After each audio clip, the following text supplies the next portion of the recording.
বন্ধুরা দেখুন ছেলে দুইটা মেয়েটাকে কিভাবে বোকা বানায়। ম্যাডাম ম্যাডাম ম্যাডাম, আমাকে একটা লুকোনোর জায়গায় বলেছি, আমার পিছনে গুন্ডা তাড়া করেছে। ওখানে লুকাও।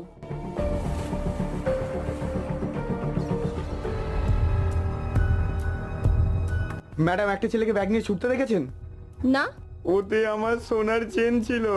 ওইদিকে গেছে। ঠিক আছে madam, thank you. Thank you madam, আমাকে বাজারের জন্য।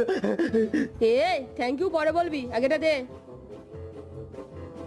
ম্যাডাম পুরোটাই নিয়ে নেবেন, আমাকে তো কিছু টাকা দিন। ঠিক আছে, এনে।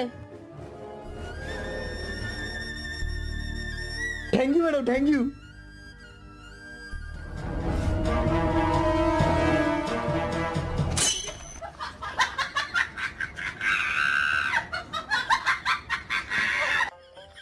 দিয়েছে দিয়েছে। হ্যাঁ, 500 তোর, 500 আমার।